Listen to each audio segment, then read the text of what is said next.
सबको नमस्ते। माँ सरस्वती का आशीर्वाद हम सब पर बना रहे और उन्हीं का आशीर्वाद लेकर के आज सीबीएसई कक्षा 12वीं हिंदी ऐच्छिक अंतरा भाग 2 काव्य खंड में से राम भरत का प्रेम, इस पर विशद चिंतन करेंगे। इसे स्वर दिया है डॉक्टर गजानंद आर्य ने। कवि परिचय। कवि का नाम तुलसीदास। तुलसीदास जी का जन्म सन 1532 में बांदा जिला राजापुर उत्तर प्रदेश में हुआ। कुछ विद्वानों की मान्यता है उत्तर प्रदेश में एटा नाम का क्षेत्र है, स्थान है, वहां सोरो नाम का जगह है, वहां पर उनका जन्म हुआ। इनकी मृत्यु 1623 में हुई।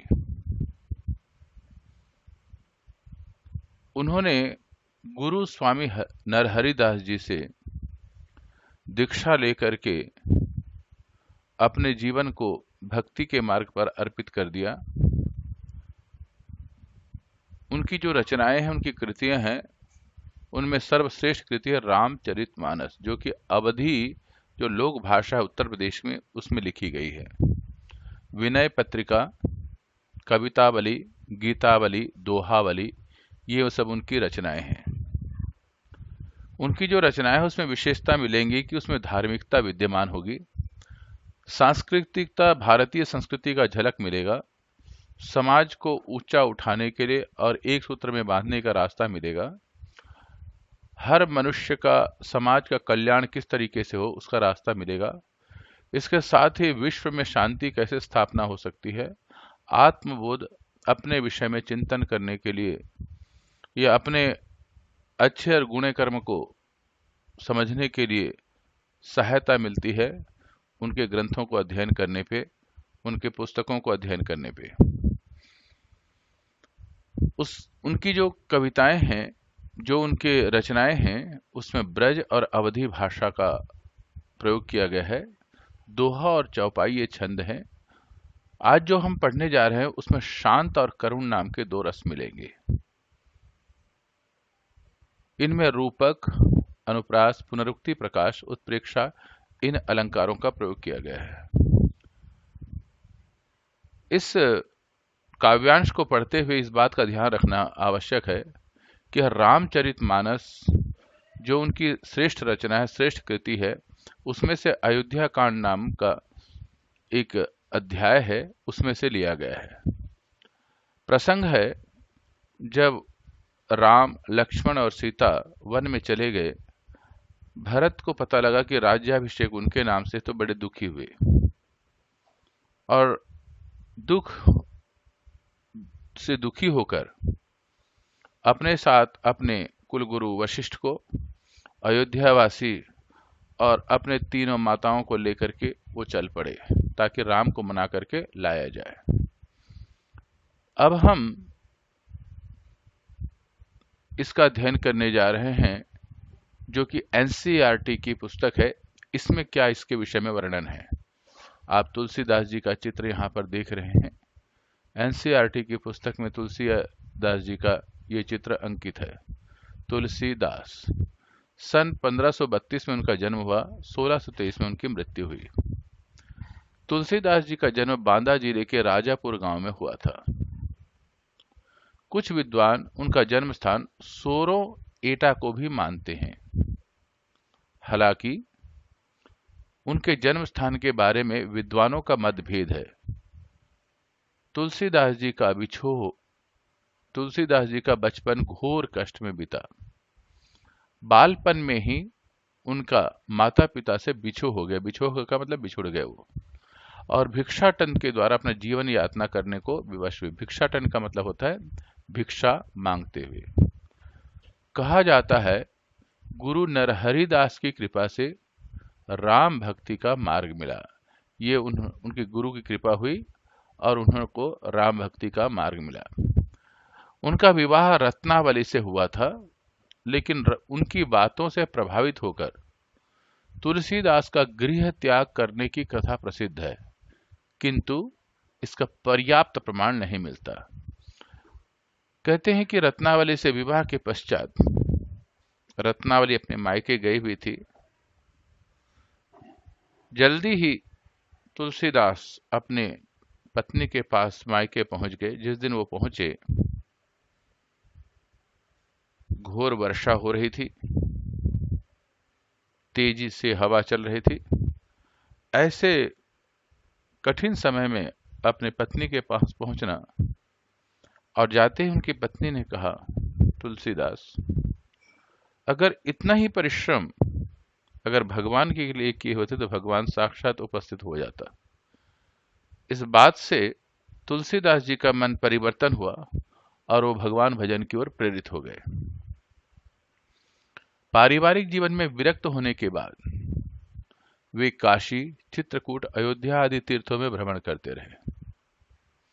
ये तीनों ही हिंदू तीर्थ स्थल हैं। सन 1574 में अयोध्या में उन्होंने रामचरितमानस की रचना प्रारंभ की, जिसका कुछ अंश उन्होंने काशी में लिखा। बाद में वे काशी में रहने लगे और यही उनका निधन हुआ। निधन का मतलब था मृत्यु। तुलसीदास लोक मंगल की साधना के कवि हैं। उनकी जो कविताएं हैं उसमें मानव मात्र का कल्याण है, समाज का कल्याण है, इसीलिए कहते हैं लोक मंगल। उन्हें समन्वय का कवि कहा गया है। समन्वय का मतलब यह है समाज को और परिवार को एक रूप में और ऊंचा उठाते हुए रखना, मिलजुल के रहने का जो भाव है, मानसिक विचारधारा के कवि कहा जाता है, मानसिक समानता के कवि कहा गया है। तुलसीदास जी का भाव जगत धार्मिक, सांस्कृतिक और सामाजिक दृष्टि से बहुत व्यापक है।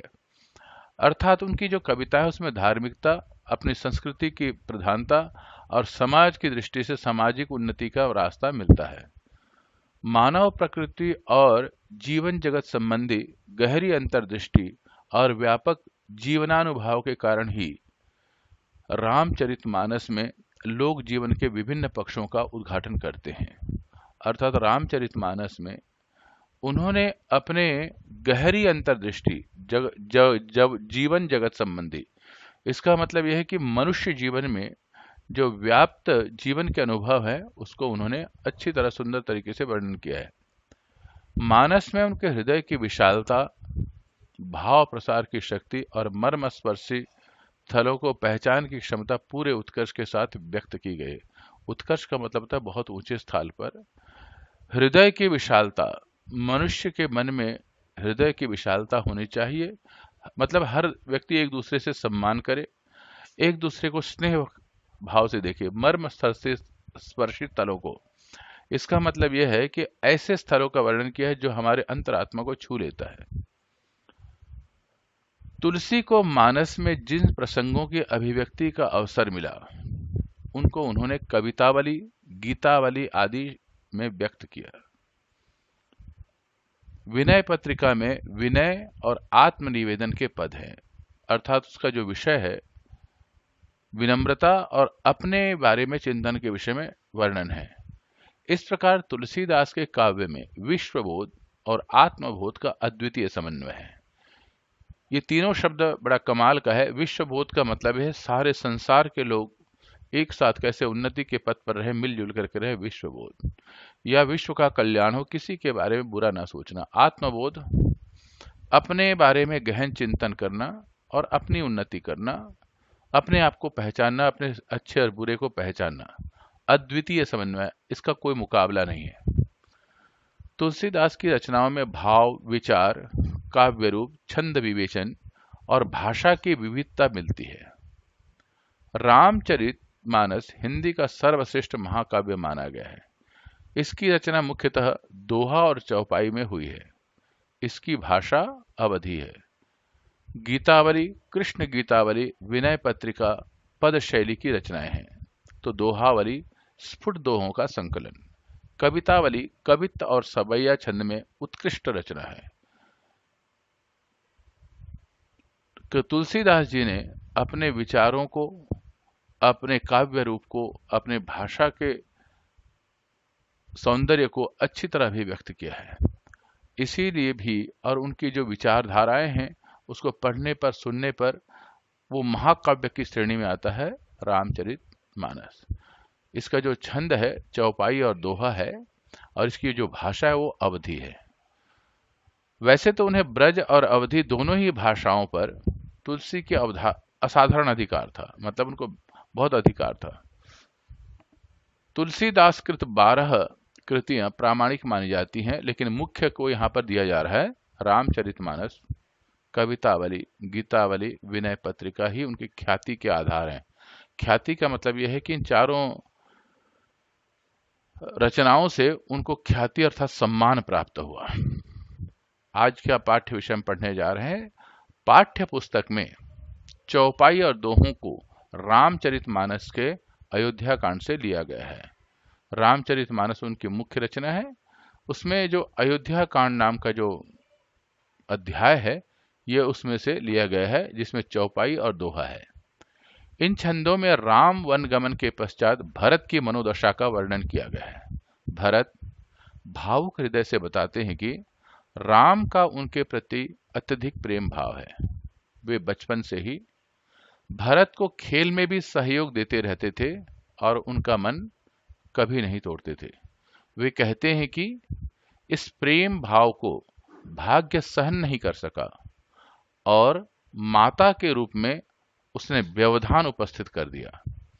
राम के वन गमन से अन्य माताएं और अयोध्या के सभी नगरवासी अत्यंत दुखी हैं। इस पूरे पैराग्राफ में ये स्पष्ट है कि आज हम जिस विषय का पढ़ने जा रहे हैं उसमें राम की भावुकता नजर आती है और राम और भरत का जो प्रेम भाव हो वो नजर आता है। बचपन में वो कैसे आपस में एक दूसरे का सम्मान करते थे, और खास तौर से राम तो अपने छोटे भाई भरत का बहुत ध्यान रखते थे। और एक बात स्पष्ट है, इतने प्रेम के पीछे में भरत का एक ही बात स्पष्ट मानना है, इसमें किसी का दोष नहीं, ना माँ का दोष, सिर्फ मेरे भाग्य का दोष है।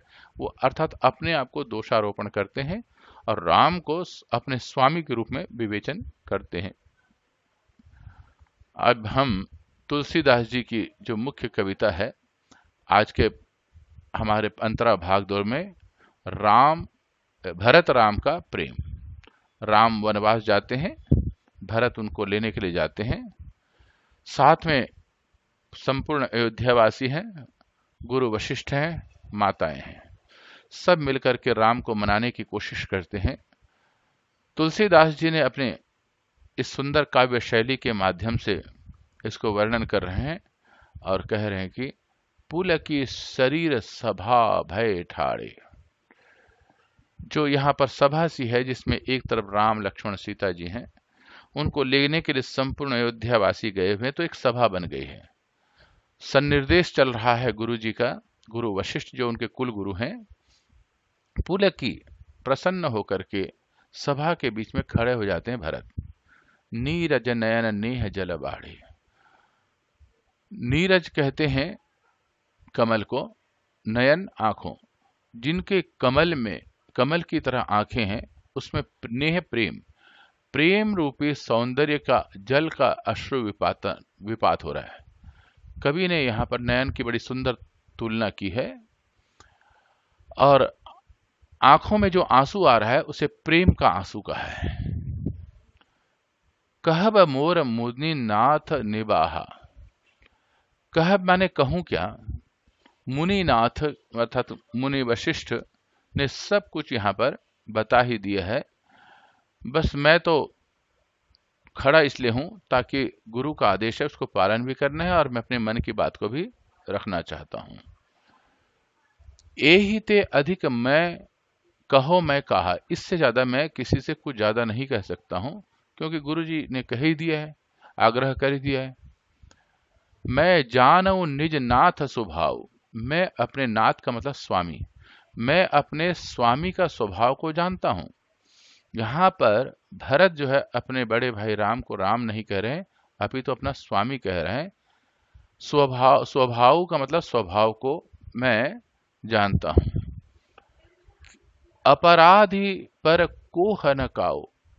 वो तो कोह माने क्रोध, काओ माने किसी को भी, वो किसी अपराधी पर भी क्रोध नहीं करते। राम का स्वभाव है। राम का उच्च आदर्श को यहाँ पर दिखाया जा रहा है। मोह पर कृपा स्नेह विसेखी, विसेखी माने विशेष, मेरे ऊपर तो बहुत ज्यादा स्नेह करते हैं क्योंकि वो स्वामी है, सबके स्वामी, जगत स्वामी है, तो मेरे भी स्वामी है। खेलत खुशी खुनिस न कबहू देखी, खेलते हुए उन्होंने, खुनिस माने क्रोध, खेलते हुए उन्होंने क्रोध कभी नहीं किया, जो मैंने कभी जिंदगी में नहीं देखा। यहाँ पर अपने बचपन की बातों को भी याद कर रहे हैं भरत, और वो उनके खूबी को वर्णन कर रहे हैं। शिशुपनते परे हरिहु न संगु, शिशुपन बचपन, बचपन से ही मैंने उनको देखा है। परे हो रहे संगी, अर्थात बचपन से ही मैंने उनका साथ कभी नहीं छोड़ा है, अर्थात बचपन से लेकर अभी तक से मैं उनका तन से मन से साथ हूं, क्योंकि भाई भी है और ऊपर से स्वामी भी है।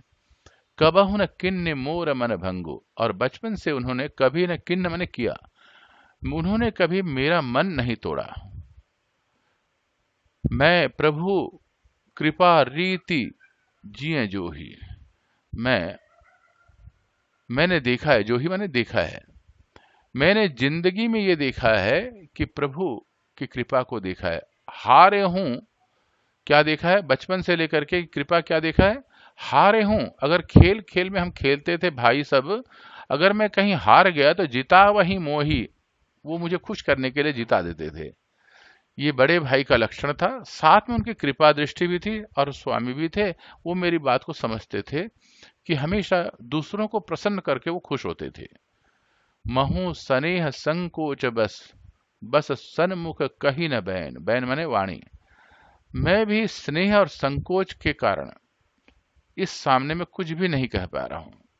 बस दरसन त्रिपित न आज लागो प्रेम प्यासे, मैं दर्शन से तृप्त हो रहा हूं, लेकिन मैं प्रेम का प्यासा हूं, और मैं ये चाहता हूं कि ये दर्शन मुझे हमेशा प्राप्त हो।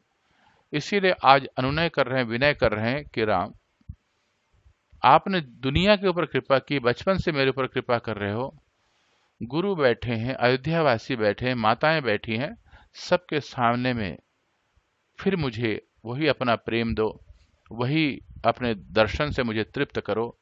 ऐसा कवि ने सुंदर वर्णन किया है। इसमें अपना भाग्य को दोष दे रहे हैं भरत।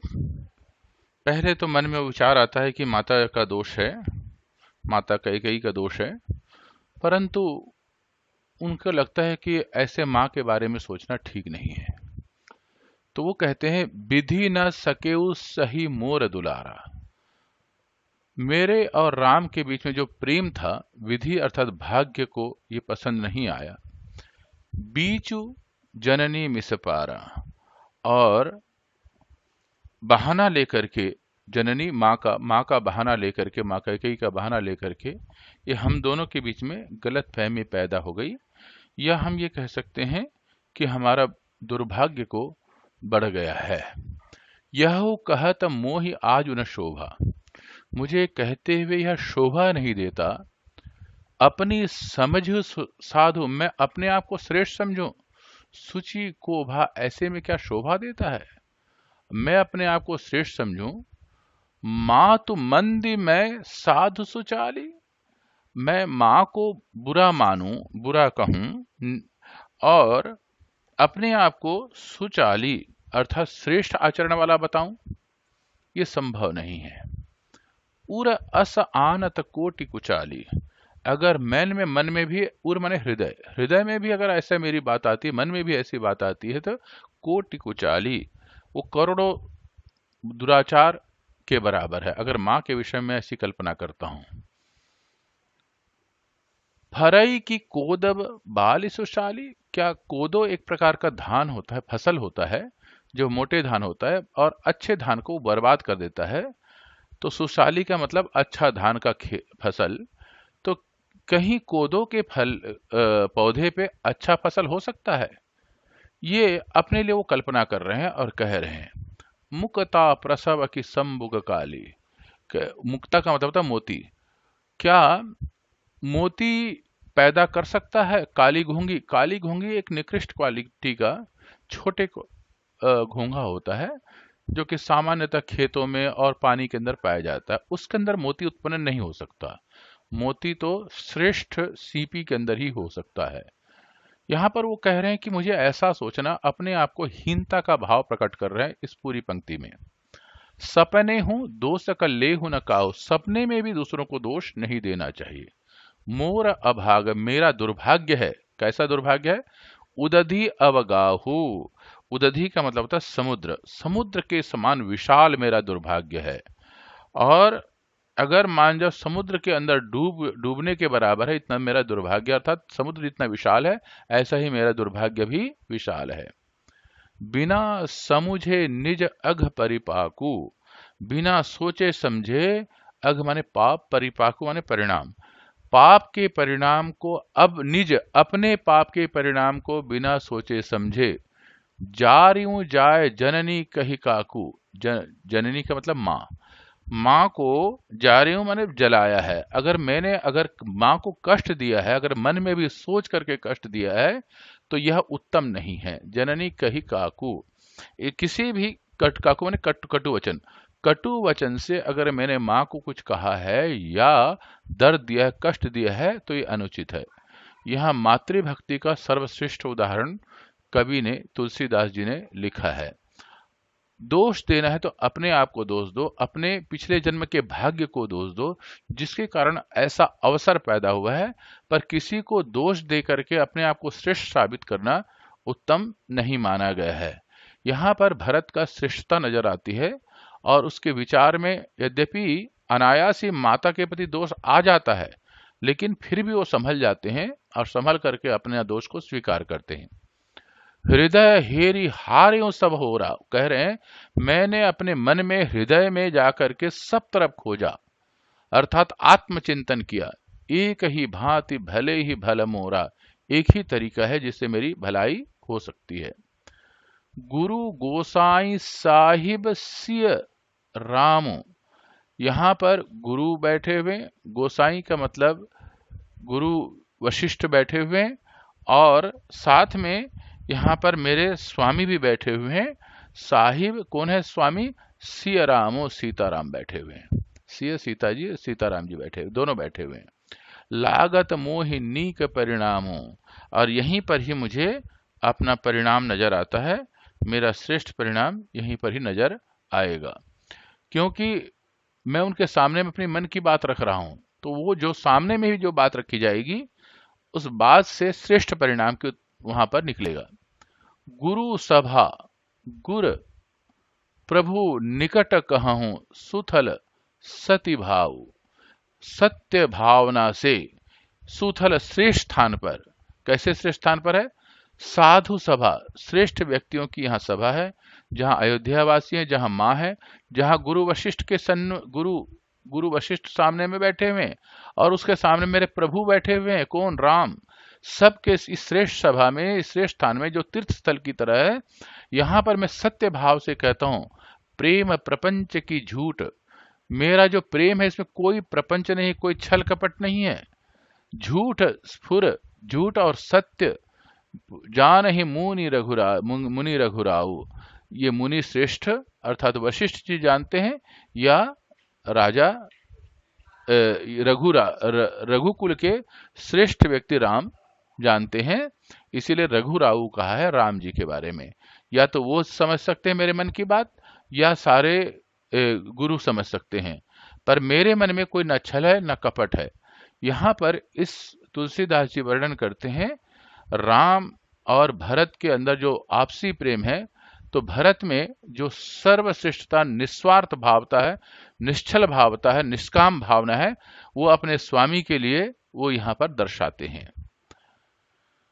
अब तीसरे पैराग्राफ में यहाँ पर उन्होंने अपने पिता को भी स्मरण किया, राजा दशरथ को, और स्मरण करके वो इस बात को कहना चाहते हैं, भूपति मरण प्रेम पनिराखी, जननी कुमति जगतु सब साखी। भूपति राजा दशरथ प्रेम में राम के प्रेम में स्मरण करते हुए मरण मृत्यु पर चले गए। अर्थात उन्होंने तो अपना प्रण को, अपना शपथ को राख लिया। और प्रेम का वो बता रहे हैं कि राजा दशरथ को भी तुम कितने प्रेमी थे। जननी कुमातु जगतु सब साखी, लेकिन मां कुमति, जननी मां, दुर्बुद्धि के कारण ऐसा हुआ। जगतु सब साखी, सारा जगत इसका साक्षी है। और वो ऐसा ही मानेगा, जगत तो ऐसा ही मानेगा, संसार के लोगों के मन में ऐसा ही विचार आएगा। राजा दशरथ तो अपने प्रेम को दिखा गए कि उनके प्रेम में बिछोह में सहन नहीं कर पाए और मृत्युग्रस्त चले, लेकिन मां, जिसको सारा संसार स्वीकार नहीं कर पाएगा, ऐसे मन में कल्पना कर रहे हैं। देखी न जाहि बिकल महतारी, साथ में बिकल माने दुख, महतारी का मतलब मां। माताओं का यहाँ पर उनकी 3 माताएं हैं, कैकेयी, कौशल्या और सुमित्रा। तो बिकल उनके दुख है, दुख को देखा नहीं जा सकता।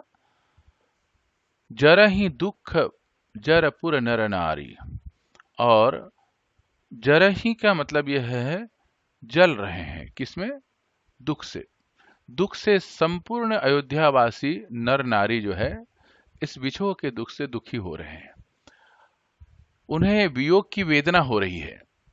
मही सकल अनर्थ कर मूरा, मैं ही संसार का एक अनर्थ का मूल हूं। सोई सुनी समझे सहू न सब सूला, इसको सुन करके सारा जो कष्ट है, उस कष्ट को सहना बड़ा कठिन हो रहा है, क्योंकि महान कष्ट है। सुनी बन गमन किन्न रघुनाथ, रघुनाथ राम का नाम है। रघुनाथ का वन में जाना, वन गमनु वन में जान करके, सुन करके। और कैसे गए? करी मुनि वेश, मुनि का वेश पहन करके, एक राजकुमार होकर के मुनि के वेश में चले गए और जंगल चले गए। किसके साथ? लखन सिया, लक्ष्मण और सीता को साथ में लेकर के चले गए। इससे जो वेदना उत्पन्न हो रही है, तो भरत को बहुत दुख हो रहा है। और कैसे गए? बिन पानहिन्न पया देहि, बिन पानहिन्न, पान का मतलब जूता, बिना जूता के, बिना चप्पल के, और पया देहि, पैदल पैदल चले गए। ऐसा नहीं कि रथ घोड़े में गए हों, पैदल पैदल गए हैं। शंकर साखी, शंकर जी की साक्षी है, शंकर भगवान की साक्षी लेकर के भरत वहां पर संकल्प लेते हुए कह रहे हैं, रहूं ए ही घाये, इसने मुझे अत्यधिक चोट पहुंचाया है, मेरे हृदय में घाव पहुंचाया है। क्योंकि ये अपने स्वामी के लिए, अपने बड़े भाई के लिए, एक राजकुमार के लिए उनकी जो अनन्य भक्ति है वो दर्शाता है कि उनका हृदय भी पीड़ा से दुखित हो रहा है, मन भी द्रवित है, जिसकी वजह से वो यहां तक आए हैं उनको लेने के लिए। बहुरी निहार निषाद स्नेहो, निषाद राज ने उनका इतना सम्मान किया। उसको मैं देखता हूं कि एक निषाद राज जो अनजान है और छोटे कुल का है, लेकिन उसके हृदय में स्नेह है, प्रेम है, पर मेरे हृदय में स्नेह और प्रेम नहीं है। ऐसा सोच करके कुलिस कठिन उर भयउ न बेहू, कुलिष्ठ मतलब बहुत ही कठोर या कुल्हाड़ा होता है। उस ताप से मैं इतना दुखी हूं, इतना परेशान हूं कि मुझे बहुत ही कष्ट हो रहा है। कुलिस से कठिन, बहुत अधिक कष्ट। या ये भी कह सकते हैं, जैसा कुलिश का मतलब होता है कुल्हाड़े से अगर कहीं वार करो तो वो स्थान घाव की तरह हो जाता है। ऐसे ही ये जो घटना हुई है, जो ये वनगमन हुआ है, इससे मेरा हृदय इतना द्रवित हुआ है कि मेरा हृदय जो है भय से, कष्ट से, एकदम वेदना से परिपूर्ण हो गया है। अब सब आंखिन न देख हूं आई, अब सब तो मैंने आंखों से देख लिया। तो ऐसा लग रहा है जीवत जड़, अपने आप को मूर्ख कह रहे हैं, जड़ का मतलब मूर्ख। और कैसा मूर्ख? जो जीवित है। मैं जीते जी देख रहा हूं कि एक मूर्ख और जो जीवित है, सबई सहाई, उसको सब सहने के लिए मेरे को मेरे भाग्य ने मुझ पर छोड़ दिया है।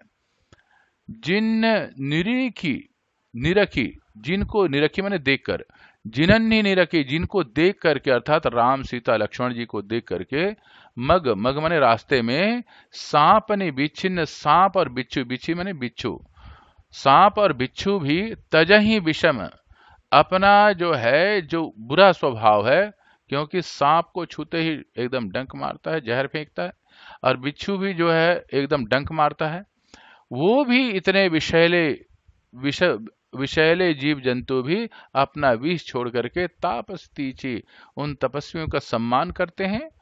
तो तेई रघुनंदने, उस रघुराज, उस राम जी और लक्ष्मण और सीता, रघुनंदन लखनु सिय, राम लक्ष्मण और सीता, अनहित लाग जे ही, उनको जो अप्रिय लगे, कौन, तासु तनय, तनय का मतलब होता है पुत्र, किसका पुत्र, कैकेयी का पुत्र, कौन, भरत, भरत को ये सब अप्रिय लगे, क्योंकि या इन्होंने भरत को अप्रिय लगा, तजी, उसको छोड़ करके, जबकि भरत को इतना प्रेम करते हैं। तो यहाँ पर अपना हृदय की वेदना को भरत बता रहे हैं, दुख दुस्सह दुख देव सहा वही काही, इस प्रकार से मुझे अत्यंत कष्ट दे रहे हैं। और यहाँ पर रामचरितमानस में तुलसीदास जी ने भरत की वेदना को बड़े सुंदर तरीके से अपने चौपाई पर निबद्ध किया है। अब अगर इसके कठिन शब्द समझने हो तो आप यहाँ पर देख सकते हैं, ये शब्दार्थ में, ठाड़े खड़े होना, कोह क्रोध, विशेखी विशेष, खुनिश क्रोध, शुचि पवित्रता, कोदव एक जंगली कंदमूल, छोटे चावल का किस्म है, ये उत्तर सही है, छोटे किस्म की एक चावल। हो सकता है कि किसी ने कंदमूल को भी स्वीकार किया हो, लेकिन ये उत्तर बिल्कुल सही है। सुशाली एक प्रकार का सुंदर धान, मुकुता मोती, संबुक घोंघा, अघ मने पाप, सती स्वभाव शुद्ध स्वभाव से, पया देही पैदल नंगे पांव, कुलिश कठिन, बिछी माने बिच्छू एक जहरीला जीव, धनु हिया बाल धनुष। ये जो है हम इसका वर्णन अगले वीडियो में करेंगे। आज हमारा मुख्य विषय है भरत राम लक्ष्मण का प्रेम। यहाँ पर भरत और राम का जो प्रेम है, पद के लिए आप अगली का हमारा पैराग्राफ देखें, इस पद को हम अगले वीडियो में हम वर्णन करेंगे। अवश्य आप अगले वीडियो का ध्यान दें। अब पाठ का प्रश्नोत्तर को चिंतन करते हैं। पाठ्य पुस्तक के प्रश्नोत्तर। पाठ्य पुस्तक के प्रश्नोत्तर को समझने से पहले अगर आपको समझ में आया है तो यहाँ पर लाइक बटन है, इसको लाइक करिए, और यहाँ सब्सक्राइब बटन है, उसे सब्सक्राइब करिए। सब्सक्राइब बटन दबाने का मुख्य उद्देश्य होगा कि हम सब मिल करके एक हो जाते हैं और मेरा अगला वीडियो आपको मिल जाता है। साथ में ये वीडियो को आप किसी भी मित्र को भी भेजें जिससे उसका भी हित होगा। हमारा मुख्य उद्देश्य है मिल करके आपस में एक दूसरे को हित को बढ़ाना, सम्मान को बढ़ाना। प्रश्न नंबर 1, हारे हूं खेल जिता वही मोई, भरत के इस कथन का क्या आशय है? उत्तर, यह पंक्ति भरत जी ने श्री राम के चरित्र का सकारात्मक पक्ष को उजागर करने हेतु कही है। इसका भाव है कि श्री राम खेल में खेलते समय भरत को जिताने के लिए जानबूझकर हार जाते हैं। भरत जी कहते हैं कि भगवान बड़े ही दयालु और स्नेही प्रकृति के भाई हैं। वह खेल में अपने छोटे भाई भरत से इसलिए हार जाते थे ताकि उसे किसी भी प्रकार का कष्ट न हो, और वह पूरे उत्साह के साथ खेल को खेलता रहे।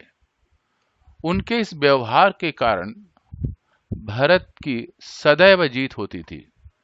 इसी तरह भरत अपने भाई की प्रशंसा करते हैं तो दूसरी तरफ उनके भाई के प्रति असीम श्रद्धा और कृतज्ञता का भाव भी उजागर होता है। प्रश्न 2, मैं जानऊ निज नाथ स्वभाव में राम के स्वभाव की किन विशेषताओं की ओर संकेत किया गया है? उत्तर, प्रस्तुत पंक्ति में राम के स्वभाव की इन विशेषताओं की ओर वर्णन किया गया है या निम्नलिखित विशेषताओं का वर्णन है। राम दयालु और स्नेही व्यक्ति हैं। उन्होंने बाल्यकाल से ही भरत पर स्नेह और दया की वर्षा की है। भरत राम के प्रिय अनुज थे। उन्होंने सदैव भरत के हित के लिए कार्य किया है। वे खेल में भी कभी अपने अनुज भरत के प्रति अप्रसन्नता नहीं दिखाते थे। वे सदैव उसे प्रसन्न रखने का प्रयास करते थे। वे अपराधी पर भी क्रोध नहीं करते थे। प्रश्न 3, भरत का आत्म परिताप उनके चरित्र की किस उज्जवल पक्ष की ओर संकेत करता है? उत्तर, माता कैकेयी ने पुत्र मोह में आकर राम को 14 वर्ष के लिए वनवास और भरत के लिए अयोध्या का राज मांगा था। कैकेयी की इस भयंकर भूल के कारण राम को 14 वर्ष के लिए वन में जाना पड़ा तथा पिता इस दुख में अस्वस्थ हो गए। लोगों ने इन सब के लिए भरत को ही दोषी माना। भरत मां की इस गलती के लिए स्वयं परिताप दुखी होते हैं। उनका मानना है कि इस भूल के दोषी वही हैं, क्योंकि यदि वह नहीं होते तो माता ऐसा कभी नहीं करती। इस तरह वह मां पर दोषारोपण नहीं करते। जो भी सब घटित हुआ है उसे अपने पूर्व जन्म का पाप मानते हैं। मां की गलती का दोष स्वयं लेकर वह स्वयं साधु भी नहीं बनना चाहते हैं। प्रश्न 4, राम के प्रति अपने श्रद्धा भाव को भरत किस प्रकार प्रकट करते हैं? स्पष्ट कीजिए। भरत अपने बड़े भाई राम से बहुत स्नेह करते हैं। वे स्वयं को अपने बड़े भाई राम का अनुचर मानते हैं, तो उनके सामने खड़े होकर वे प्रसन्नता से फूले नहीं समाते। अपने भाई से मिलन होने पर उनकी आंखों में आंसुओं की जलधारा प्रवाहित होने लगती है। अपने भाई को अपना स्वामी कहकर वह अपनी इच्छा प्रकट करते हैं। भाई की विशेषताओं का बखान करके वे अपनी श्रद्धा व्यक्त करते हैं और आशा करते हैं कि भाई के दर्शन प्राप्त होने के बाद सब अच्छा ही होगा। अपने वनवासी भाई की दशा देखकर वह दुखी हो उठते हैं और स्वयं को इसका कारण मानते हैं। उनकी यही अधीरता अपने बड़े भाई के प्रति अपार श्रद्धा का परिचायक है। प्रश्न 5, मही सकल अनर्थ कर मूला पंक्ति के द्वारा भरत के विचार भावों का स्पष्टीकरण कीजिए। प्रस्तुत पंक्ति में भरत स्वयं के प्रति अपना दृष्टिकोण अभिव्यक्त करते हैं। भरत मानते हैं कि इस पृथ्वी में जितना भी अनर्थ हो रहा है वे इन सब के मूल हैं, अर्थात उनके कारण ही ये सब घटनाएं घट रही हैं। इस प्रकार वे स्वयं को दोषी मानते हुए दुखी हो रहे हैं। ऐसा प्रतीत होता है मानो वे अपराध बोध से नीचे दबे हुए हैं, जिसका बोझ उन्हें असाध्य दुख दे रहा है।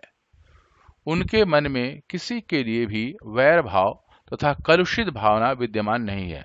जो हुआ है वे स्वयं को इन सब का जिम्मेदार मानते हुए माता कैकेयी को कहे कटु शब्दों के लिए भी दुख प्रकट करते हैं। इससे पता चलता है कि भरत सच्चे, क्षमाशील और सहृदय व्यक्ति हैं। प्रश्न 6, फरई की कोदब बाली सुशाली मुकुता प्रसव की सम्मुख काली पंक्ति में छिपे हुए भाव और शिल्प सौंदर्य को स्पष्ट कीजिए। भाव सौंदर्य, किसी भी कविता को समझने के लिए उसमें भाव सौंदर्य और शिल्प सौंदर्य ये दोनों जानना आवश्यक है। भाव सौंदर्य, प्रस्तुत पंक्ति में भाव है कि जिस प्रकार मोटे चावल कोदो की बाली में उत्तम चावल नहीं उगता है या वह नहीं उगाता है और तालाब में मिलने वाले काले घोंगे मोती उत्पन्न नहीं कर सकते, वैसे ही यदि मैं अपनी मां पर कलंक लगाऊं और स्वयं को साधु बताऊं तो यह संभव नहीं है। मैं संसार में कैकेयी का पुत्र ही कहा जाऊंगा। शिल्प सौंदर्य। तुलसीदास ने अवधी भाषा का प्रयोग किया है। यह चौपाई छंद में लिखा गया है। भाषा प्रवाहमयी है। इसमें शैली गेय है। गेय का मतलब तक गाने योग्य है, इसको हम गा सकते हैं। कि कोदव अनुप्रास अलंकार का उदाहरण आ रहा है। इसमें अनुप्रास अलंकार की छटा नजर आती है। इस प्रकार आपने इसको बहुत ध्यान से समझने की कोशिश की है। मुझे आशा है कि आपको सारे प्रश्नों का उत्तर ठीक से समझ में आ गया होगा। तो आप लाइक बटन जरूर दबाएं और साथ में सब्सक्राइब बटन जरूर दबाएं। और उसके बाद अगर अन्य प्रश्नों का या किसी पार्ट को जानना हो तो यहाँ पर एक छोटा सा एरो की है जिसे डिस्क्रिप्शन बटन कहते हैं, उसको दबाइए और उससे नीचे लिंक मिल जाएंगे। किसी भी पार्ट को आप वहां से पढ़ सकते हैं और समझ सकते हैं। सबको मेरा नमस्ते और माँ सरस्वती का आशीर्वाद। पुनः सबको मैं कामना करता हूं कि सभी के सभी लोग हिंदी साहित्य के प्रति रुचि रखेंगे और हम लोग मिलकर के एक दूसरे को यह कविता का सौंदर्य को भेजेंगे और एक सभी के सभी समझने की कोशिश करेंगे।